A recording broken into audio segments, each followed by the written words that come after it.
Shalom. Hoje é a parte 18, o caminho de Deus, Derech Hashem, e o tema é Servindo a Deus, parte 1. Então vamos ver. Diz assim a leitura: a devoção em geral, subtítulo. A devoção em geral consiste de 2 elementos: estudo e observância. Correto? Você vai servir a Deus em devoção, então você vai observar o estudo e observar aquilo que você estudou. A observância tem 4 categorias. A primeira é contínua, a segunda diária, a terceira periódica e a quarta circunstancial. A observância contínua inclui todas as coisas que o ser humano deve aceitar e executar constantemente, como o amor e o temor a Deus. A observância diária inclui as coisas que a pessoa deve fazer todo dia. Quando o templo sagrado, o Beit HaMikdash, estava em pé, o serviço sacrificial diário ficava nesta categoria.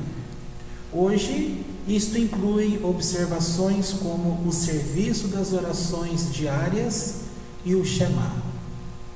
A observância periódica inclui assuntos que precisam ser observados em épocas específicas, como a observância do Shabat, os rituais associados com os dias sagrados. Observâncias circunstanciais são aquelas que dependem de uma circunstância particular. Assim, por exemplo, uma pessoa somente pode cumprir o mandamento de separar a oferenda da massa, halá, quando está assando. De maneira similar, o dízimo, maaser, da colheita somente pode ser separado quando se faz uso do produto cultivado na terra de Israel. Também pode-se cumprir o mandamento de redimir o primogênito, Pedion Raben, quando se tem um filho primogênito. Há muitos mandamentos similares. Todas essas observâncias podem ser divididas em 2 categorias. Uma consistindo do que a pessoa é exigido fazer, a outra do que é proibido fazer. De um modo geral, essas observâncias são denominadas de mandamentos positivos e mandamentos negativos. 613 mandamentos estão separados em mandamentos positivos, mandamentos positivos e negativos. Tá? Em geral, essas 2 categorias executam o conceito de Tehillim, Salmos 34, verso 15: afastar-se do mal e fazer o bem. O ponto fundamental de todos esses conceitos, de modo geral, foi explicado nos nossos primeiros textos. É nos dirigirmos a Ele e tentar nos aproximarmos dele, através das maneiras que Ele determinou para nós, aproximar-nos e nos tornarmos unidos a Ele. Para essa finalidade, devemos lutar para remover todos os obstáculos do mal que estão ligados à natureza física e à escuridão espiritual desse mundo. Então, poderemos fazer grandes esforços para nos aproximarmos dele e nos tornarmos aperfeiçoados pela sua perfeição. Dessa maneira, cumprimos com o conceito de afastar-se do mal e fazer o bem. Isto é tudo o que Deus deseja do ser humano, e é toda a finalidade de sua criação, como examinamos antes. No entanto, os detalhes desses conceitos dependem da natureza determinada para o homem e para o mundo, assim como de todos os seus aspectos. Eles também dependem das maneiras proporcionadas ao homem, através das quais ele pode aperfeiçoar-se completamente junto com o restante da criação. Essas, por sua vez, dependem de todos os sistemas e divisões da criação, tanto nas raízes quanto nos ramos. Agora examinaremos alguns dos conceitos mais relevantes que pertencem a todas as épocas e a todos os lugares. O estudo da Torá. O estudo da Torá é um assunto absolutamente necessário, sem o qual toda outra observância seria impossível. Se uma pessoa não sabe o que se exige dela, então não pode fazê-lo.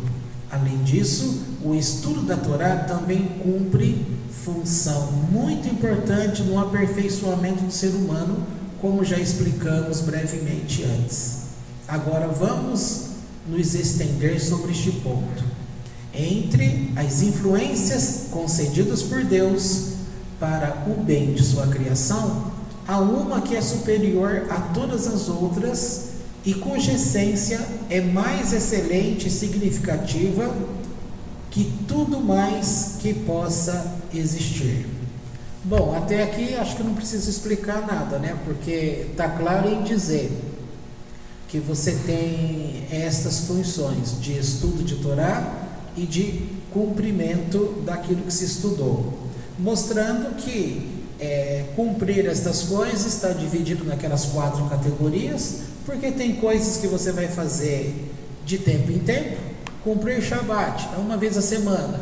Cumprir determinadas festividades, uma vez no ano, por exemplo, Pessah, e outras de tempo em tempo.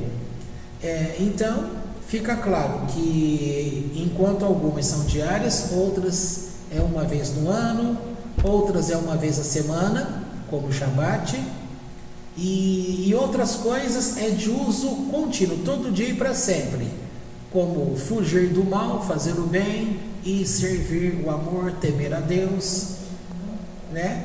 O Shema todos os dias, oração, buscar o Eterno em oração todos os dias. Aqui entra a questão de acordar de manhã e declarar o Modé Ali.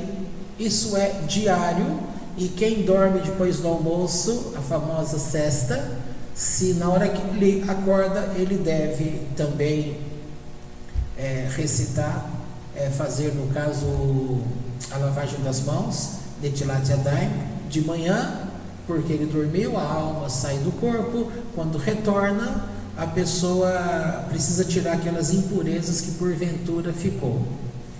Isso, vocês deveriam prestar atenção nisso, porque é aqui que envolve o que um dia vocês entenderam como manifestações demoníacas, espíritos malignos, aquilo tudo que fazia a famosa oração de libertação.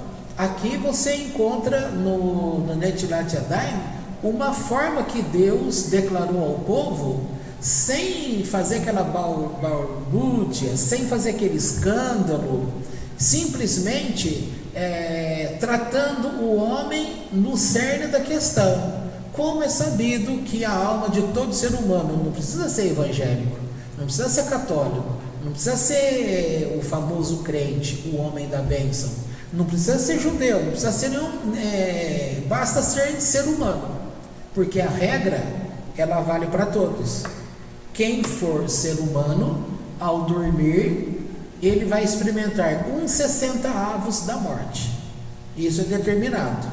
E uma vez que ele está 1/60 morto, então a pessoa experimenta a sensação de morrer toda noite ao dormir, porque a alma sai do corpo, ela vai para regiões espirituais. Aí depende de como foi o dia da pessoa, com que ela se meteu, como ela se contaminou, qual o nível dela de buscar a Deus, de santidade ou de perversão. Aí ela pode ter as influências de anjos ou de anjos malignos, tá? E nesse sentido, ela pode se contaminar não somente através de orientações, de sonhos que não vêm de Deus, mas que venha destes seres, tá? E são seres diversos, não adianta só falar demônios, porque são seres diversos de muitas outras categorias. Então, para que Deus não deixe a pessoa confusa, o que aconteceu, onde que eu fui, quem que me tocou. Então ele age como alguém que vai lá e resolve o problema, resolve para todos igualmente. Não é aquele que é mais abençoado que vai ficar menos tocado, entendeu? Então, acordou, vai lá e joga a água nas mãos 3 vezes em cada pulso, para que essa água, da forma que Deus estabeleceu, não é para higiene de limpeza da mão, no sentido de lavar com sabão para tirar sujeira, micro-organismos. Na verdade, é para tirar esse resquício daquilo que contaminou o corpo da pessoa. Isso tem que ser feito de forma diária, e se a pessoa, quando acorda, ela deve fazer isso. Se ela dorme à tarde, ela deve fazer. Se ela dorme mais à noitezinha, ela tem que fazer, tá? E assim é importante. Por quê? A mesma coisa, recitar o Shema antes de dormir. Além de ser um mandamento do Eterno, ele vai permitir que você compreenda Deus como sendo o único Senhor, o único Deus, Criador de todas as coisas. Vai unindo você à presença de Deus como sendo um.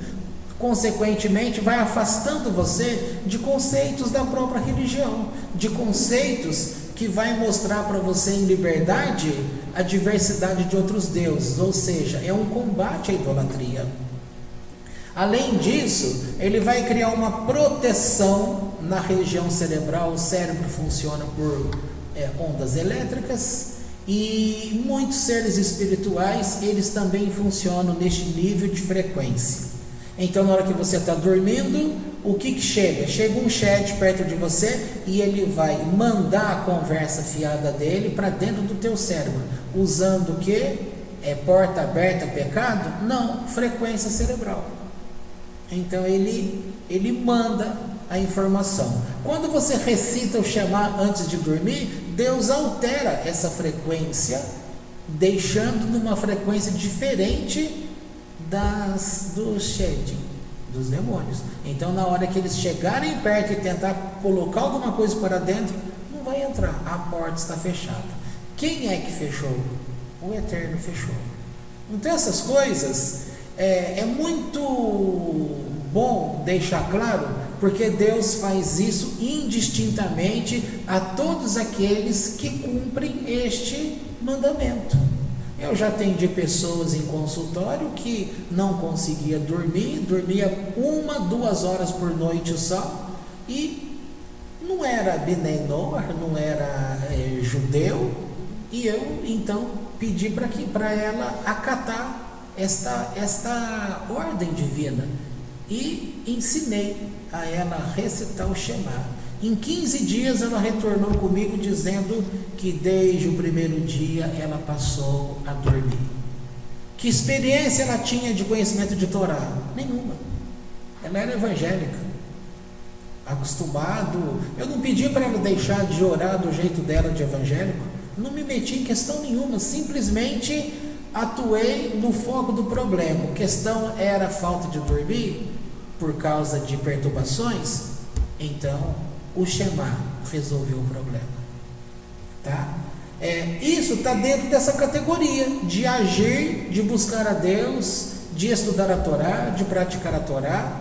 É aqui que a gente está falando. Então, quando você está me ouvindo a leitura desse livro e se perde aqui, porque ficar ouvindo outro ler é muito ruim, basta uma distração, você já perdeu a linha. Por isso que é bom ter o escrito aqui junto, que você vai acompanhando. Mas mesmo assim, acompanhando não é gostoso. É mais fácil uma pregação que você esteja assim ouvindo, falando como estou explicando. Mas por outro lado, se você prestar atenção, qual é a diferença disso que eu estou falando, olhando para vocês, e aquilo que eu estaria declarando com a minha boca, lendo aqui na tela? A informação vem da mesma forma. Então isso é um condicionamento. Às vezes você perde porque você está pensando em outras coisas. Portanto, a Torá, ela tem esses requisitos: buscar a Deus diariamente, E tem determinadas horas do dia que vai nos forçar a lembrar do Eterno. Você vai almoçar, é uma hora que a gente deve, não sei como orar, então ore em português mesmo, ore declarando a bênção sobre aquela comida, entendeu? Você já sabe que a bênção é para produtos que vêm daqueles cereais, os 5 cereais, aí vai entrar o trigo, que é dos 5 é o que a gente mais come. Depois você tem a oração que é para abençoar o pão. Quando você for comer pão, já sabe aquela oração, tá? E quem quer falar em hebraico, Hamotse Lehom Menaatz. E depois tem os produtos que nascem da terra, os produtos que vêm da árvore e que é para água, chocolate, sorvetes e vai as outras coisas. Isso nós não vamos comer de manhã, na hora do almoço, à tarde, na janta e no meio da noite, e alguns na madrugada. Então, nesses momentos, o que ele fez? Lembrou do Eterno, cumpriu o mandamento, abençoou aquele produto e abençoou o mundo. Vai dormir? Recitou o Shema. Acordou? Recitou o Shema até as 10 da manhã. Recitou Modeani, que é aquela bênção de agradecer a Deus, porque nós podíamos ter ficado mortos, mas Ele escolheu devolver a alma ao nosso corpo. Então, é mais um momento que a gente declarou a nossa servidão a Deus, reconhecendo Ele como Senhor único em nossas vidas. E assim vai. Então, quer dizer, o nosso dia passa, se a gente prestar atenção, a gente vai estar conectado com Deus. Estar conectado com Deus não é ficar também lendo Bíblia o dia inteiro, ficar pensando o dia inteiro, também não é assim. Mas poderia também, se fosse o caso. Deixa eu ver onde eu parei. Bom, entre as influências concedidas por Deus para o bem de sua criação, há uma que é superior a todas as outras, cuja essência é mais excelente e significativa que tudo mais que possa existir. Esta é a contrapartida derradeira da essência de Deus, que pode ser achada na criação, cujas excelência e grandiosidade são parecidas com as próprias de Deus até certo grau. É exatamente através dessa influência que Deus compartilha sua glória e excelência com sua obra. No entanto, essa influência foi ligada por Deus a um conceito criado especificamente para tal finalidade. Esse conceito é a Torá. A finalidade derradeira desse conceito é realizada de 2 maneiras, isto é, através da recitação e compreensão das palavras da Torá, como explicado na seção acima mencionada. Deus compôs uma combinação de palavras e frases para constituir a Torá, que é composta dos 5 livros de Moisés, e no nível inferior, os profetas, Neviim, e as escrituras, Ketuvim, que todos juntos constituem a Bíblia ou Tanakh. Quando fala Bíblia, é Bíblia hebraica, apenas o Velho Testamento. Depois ele uniu sua influência suprema às palavras desses livros de tal maneira que, quando elas são expressas verbalmente, essa influência suprema é transmitida àquele que as recita. Esse é, portanto, o conceito do envolvimento na Torá. A simples declamação desses livros pode ter grande efeito quando feita nas condições que discutiremos em breve. Quer ver um exemplo disso? Essa tradição aí que você entra na casa de pessoas que nem religiosas são, sempre tem uma Bíblia aberta, e a Bíblia aberta, ela está sempre em passagens características. Talvez a passagem mais conhecida é ou o Salmo 23, dizendo: Senhor é meu pastor, nada me faltará, ou então no Salmo 91, que é colocado aí como uma oração para proteção da casa. As pessoas creem assim. Para elas crerem desse jeito, como será que chegou uma crendice dessa pessoa? Ela vem de um ponto. Que ponto é esse? Com certeza o ensino judaico, de você declarar a palavra. De onde vem a declamação da oração evangélica de orar a palavra? De onde vem? De onde vem os ensinos de pastores em livros escritos de orar a palavra? Ou seja, de usar textos da Bíblia para se comunicar com Deus, para fazer uma oração. Isso é tradição judaica, isso vem do judeu. É cópia. E muitos deles não sabem do porquê. Eles sabem que isso vai ajudar a pessoa a se conectar com Deus, mas eles não sabem o poder que está por trás dessas coisas. Por exemplo, outra coisa que você poderia fazer, há um poder por trás que as pessoas não sabem. Se você ouvir música em hebraico, por mais que você não entenda nada, isso vai te fazer muito bem. Não precisa ouvir o dia inteiro, que você escute uma, duas durante o dia. Te garanto que isso vai servir de remédio para você. Ao invés de tomar remédio, não estou falando para ninguém deixar de tomar remédio, mas eu estou dizendo, ao invés da pessoa se entupir de remédios, por que ela não tente colocar na casa dela um pouco de música hebraica, tá? E como você já viu, o judeu não tem aquele legalismo, né? Que o evangélico gosta de falar que o judeu está no legalismo, mas na verdade quem vive no legalismo é o evangélico. Porque imagina, como eu expliquei aqui um dia, você pega uma música, coloca a canção, a letra hebraica de adoração a Hashem, e você pega uma música do grupo, como é aquele grupo lá das 4 moças que são consideradas lésbicas, aquela banda Isso aí, vocês entenderam, né? Então eles colocam lá e ainda uma outra versão coloca a introdução da música de Game of Thrones. Então você pega a introdução de Game of Thrones, uma série que está cheio de coisas que não prestam, por um lado, a história é bonita, cheia de coisas, mas tem muitas imagens ali pesadas, imagens difíceis. Aí você pega um tema desse de Game of Thrones, em seguida você vem com uma canção, e aí você canta, que no caso é o Salmo 71, tá? Uma canção do Salmo 71 que está usando a introdução do tema de Game of Thrones. Um evangélico, se pega um cara do louvor fazendo isso, ele vai proibir a pessoa de tocar.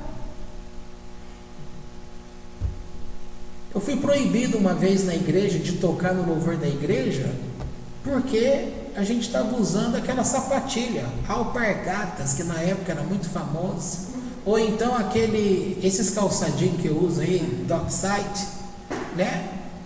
O pastor queria que a gente usava aquilo com meia, porque a gente estava sem meia. Calça jeans e calçado Dockside não podia tocar na igreja, porque não estava de meia.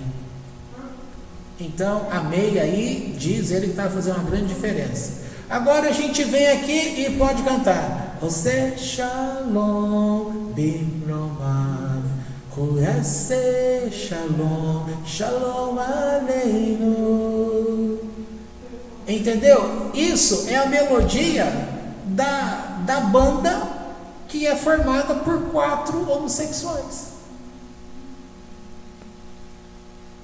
Você pega uma banda do Pink Floyd e aí você coloca Adonai, Hashem, entendeu? E vai Beterenkol Nessinifra.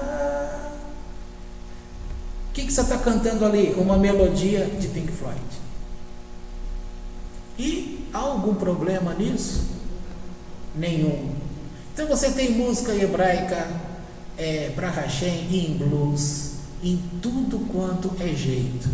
Então você pode, no teu gosto, escolha um tipo, experimenta ouvir pelo menos uma vez ao dia uma música em hebraica.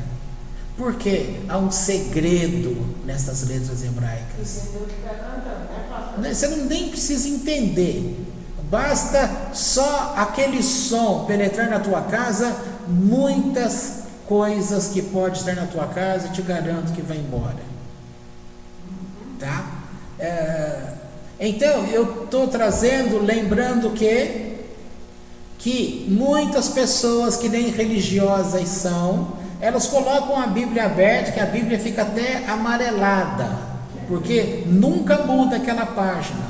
Então ela fica queimada do sol, amarelada ali, cheia de pó. Ninguém lê aquele texto, mas essas pessoas creem que a Bíblia aberta, naquele Salmo 91, protege a casa dela. De onde vem essa crendice? Vai falar, isso é superstição. Não é um pensamento supersticioso isso.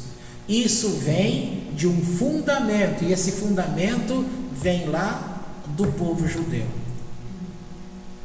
Leitura nos Salmos. Meu vizinho faz isso aí que você fala. Ele deixa a Bíblia aberta, a santa fica do lado. Aí ele mistura tudo, põe a santa, põe a Bíblia, põe um monte de coisa. O crucifixo do lado, fica tudo no meio da Bíblia, o crucifixo fica ali no meio da Bíblia. Pois é, aí ele já fez um sincretismo, misturou um monte de coisa. Tá? Mas o importante é que a pessoa, no caso, quem quer servir a Deus, o povo só reclama, mas fazer determinadas coisas que são simples, que vai evitar um monte de problema, não fazem. Abre uma caixa de bombom e vê se alguém não vai querer pelo menos um. Mas quando pede para pelo menos colocar letra, só para ouvir, ainda que você escute num fone de ouvido, aquilo é para penetrar dentro do teu ser. Lembrando que Deus criou estas letras e elas são consideradas letras sagradas. Há um segredo em cada uma dessas letras. Por isso elas formam o nome do Eterno. São segredos, são orações. Vamos seguir aqui. Já me estendi bastante. A finalidade derradeira desse conceito é realizada de duas maneiras, isto é, através da recitação e compreensão das palavras da Torá, como explicado na seção acima, e eu ratifiquei agora. Deus compôs uma combinação de palavras e frases que, para constituir a Torá, que é composta dos 5 livros de Moisés, os profetas, Neviim, e as escrituras, Ketuvim, que todos juntos constituem a Bíblia hebraica, Tanakh. Depois ele uniu sua influência suprema às palavras destes livros, de tal maneira que, quando elas são expressas verbalmente, essas influências suprema é transmitida àquele que as recita. É o que eu acabei de falar, é esse segredo. Se você pudesse ver o que sai da boca de uma pessoa, se você pudesse ver por efeito especial aí, imagina cores, um monte de coisa colorida, então você ia perceber que quando se pronuncia essas palavras de Torá, é um mundo maravilhoso que você está trazendo para dentro de você ou para aquele ambiente. E todo aquele segredo que pertence aos céus estão agindo. Vale lembrar, é muito tradicional isso também. Uma pessoa chega na sua casa, uma pessoa que você sabe que ela é invejosa, aquele tipo de pessoa pesada, negativa, ela olha para aquilo que é seu, sempre põe um defeito, porque o dela sempre é melhor. Ela fala do teu carro, aí teu carro quebra.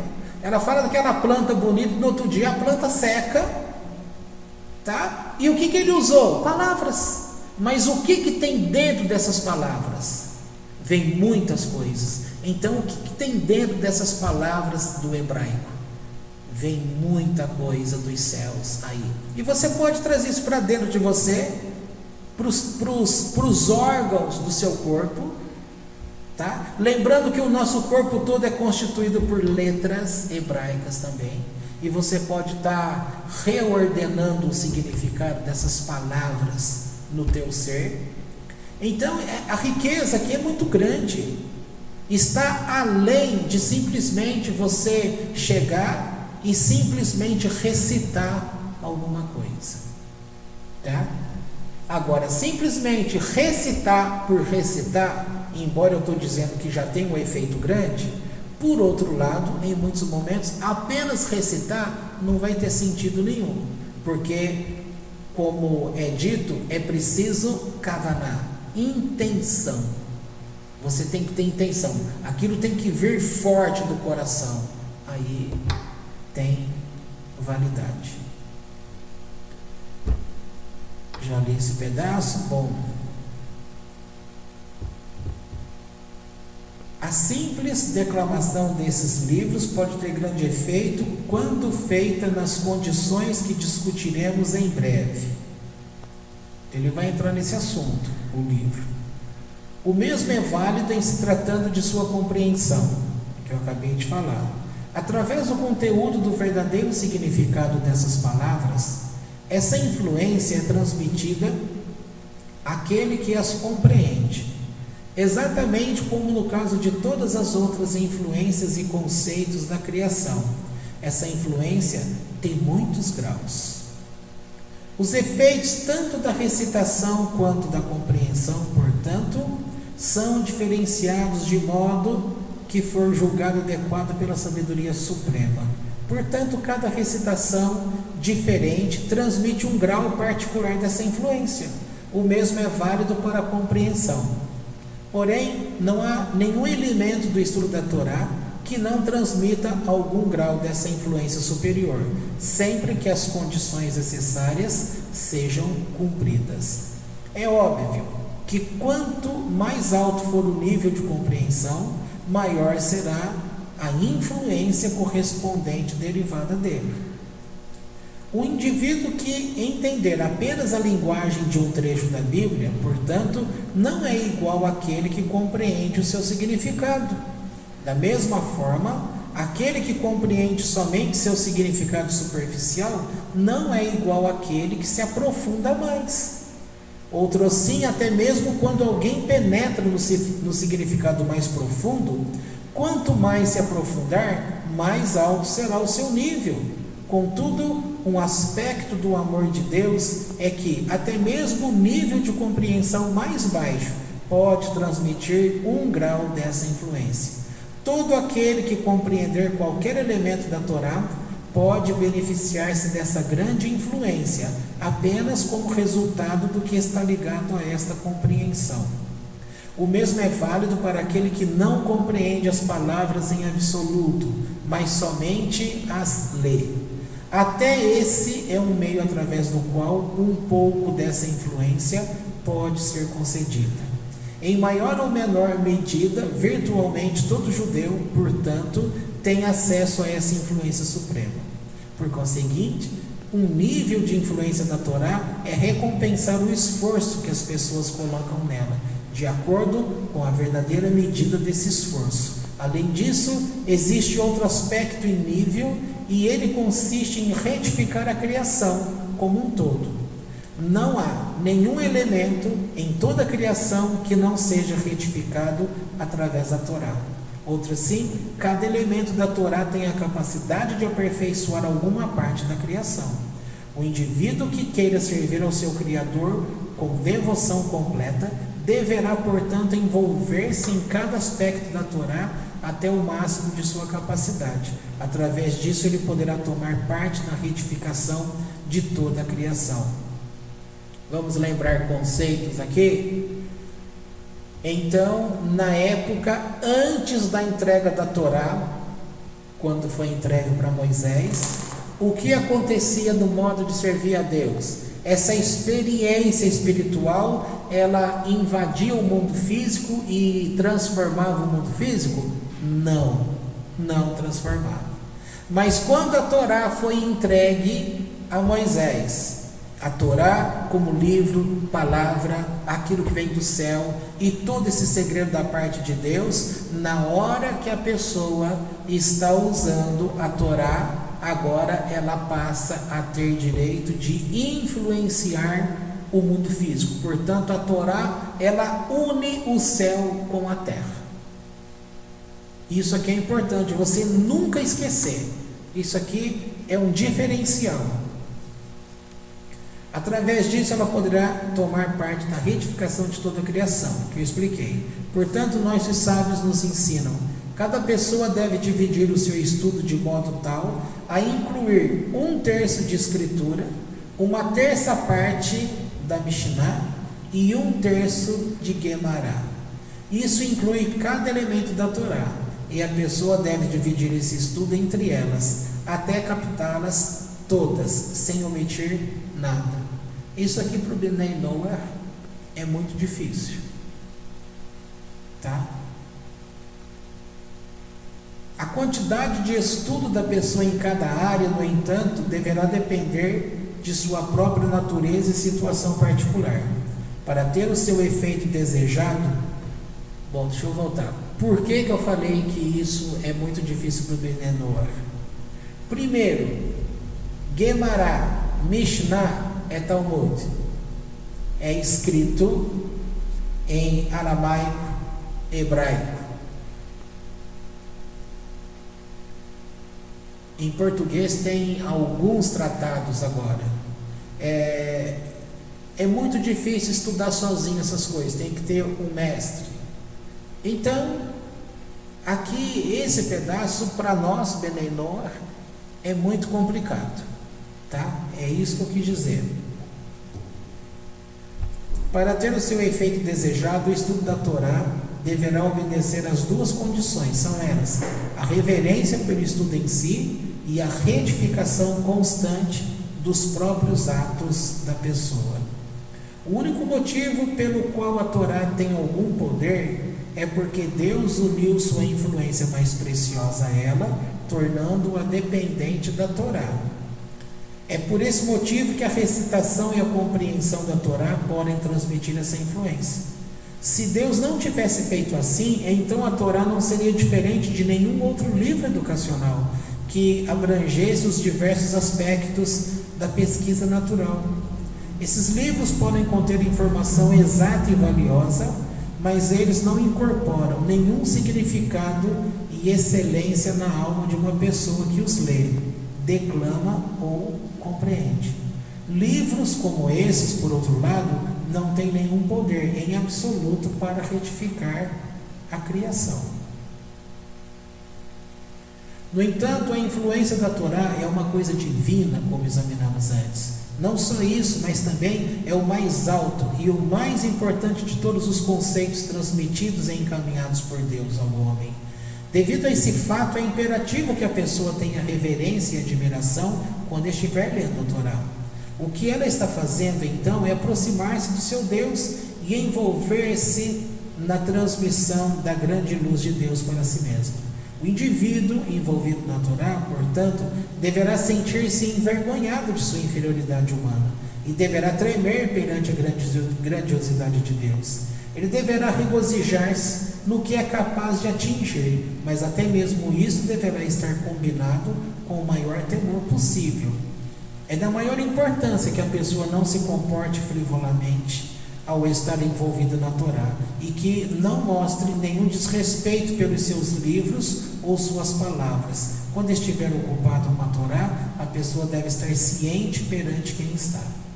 Ao cumprir essas condições, o seu estudo da Torá estará sendo como deve ser. Então, ela poderá extrair a influência discutida antes e incorporar em si mesma a excelência divina, assim como retificar e iluminar toda a criação. Porém, se essa condição não for cumprida, então não redundará nessa iluminação, e a recitação das palavras da Torá não será diferente de qualquer outra fala humana. Ler a Torá não será diferente de ler uma carta, e pensar nela não será diferente de considerar qualquer assunto mundano. Muito pelo contrário, tal envolvimento será considerado uma má ação, porque essa pessoa está tratando de um assunto sagrado sem reverência e está se comportando com frivolidade quando fala na presença do seu Criador, e está ocupada com santidade. Portanto, o valor do estudo feito por uma pessoa e o nível da influência resultante variam de acordo com o grau da sua reverência e a medida do seu respeito e atenção. Há uns bons anos atrás, portanto eu nem sonhava com essas questões judaicas, e eu também não tinha essa questão de a gente ora de pé, deitado, sentado, de ponta cabeça, não interessa, o importante é orar. E com que tipo de roupa? Com camisa, sem camisa, com short, sem short, na sala, no banheiro, e vai por aí afora. Essa liberdade. Por outro lado, havia um ensino que dizia que, você já deve ter ouvido isso, que não era, que era proibido ler a Bíblia no banheiro, tá? E a gente achava que essas coisas era questão religiosa, crendice, pastores que queriam proibir coisas para o seu povo, e vai por aí afora. Quando a gente ouve esse estudo aqui, fica claro entender o porquê o banheiro é um lugar de impurezas. Não é tão somente uma impureza do cheiro associado àquilo que não presta, mas tudo aquilo, quando você passa a conhecer aquilo que compõe o mundo espiritual, você começa a compreender onde cada coisa atrai que tipo de coisa. Então aquilo que é de Deus não pode estar misturado com aquilo que vem do outro lado. E aqui entra essa questão. Em alguns momentos o Eterno pode permitir que você ore sem uma camisa, mas outro momento Ele vai exigir que você coloque a camisa. Então é aqui que eu queria trazer uma explicação. Nessa época que eu disse que eu nem imaginava questão judaica, eu estava no quarto e eu ouvi claramente uma palavra, o Senhor me dizendo assim: pare para orar agora, né? Aí Ele diz assim: ponha uma camisa. Eu estava sem camisa, mas esse dia Ele falou: pare para orar agora e põe uma camisa. Então lá no quarto tinha aquele roupão de banho. Aquele roupão de banho, ele cobre até lá na canela, lá perto do pé. O meu era bem grandão, cobre mais do que uma camisa. Então eu bati a mão nele, coloquei e dei aquele laço. Para mim, eu já estava até uniformizado, podia até lutar judô, né? Porque eu já estava com o... E fui para orar novamente. Eu ouvi muito claro, ele disse assim: eu disse uma camisa. Então, qual é a diferença da camisa que cobre até a cintura só e para aquele roupão que estava cobrindo todo? A questão não era simplesmente o cobrir, mas o que cobrir e o que significava. Talvez naquela época o conhecimento eu não podia atingir, mas para aquilo que ia ser feito era necessário que estivesse de uma forma correta, senão não seria aceito. Nós temos uma péssima mania de achar que a gente pode falar com Deus da maneira que quiser, do jeito que quiser, tá? Porque falar com Deus a gente pode falar a hora que quiser, é verdade. Você pode usar a expressão com as suas palavras do jeito que quiser, mas precisa tomar cuidado que determinadas formas ela pode trazer uma ideia de desrespeito, de falta de temor e de associar a imagem divina com coisas que são da terra. então nós estaríamos diminuindo Deus. Claro que em sã consciência, ninguém vai falar, claro que eu não estou diminuindo Deus. Mas a questão não é que a certeza que você fala, não, eu não estou diminuindo Deus. Mas aquele comportamento, quem vê, vai achar que você está diminuindo Deus. Então tem que tomar cuidado com essas coisas.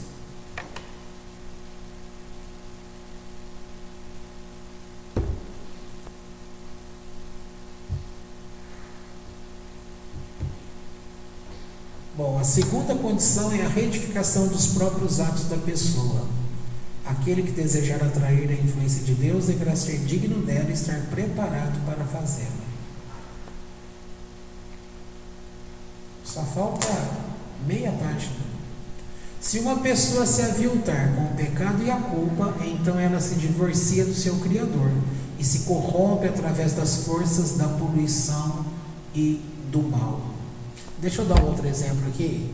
É dito que a gente deve, ao acordar, fazer logo a lavagem das mãos, certo?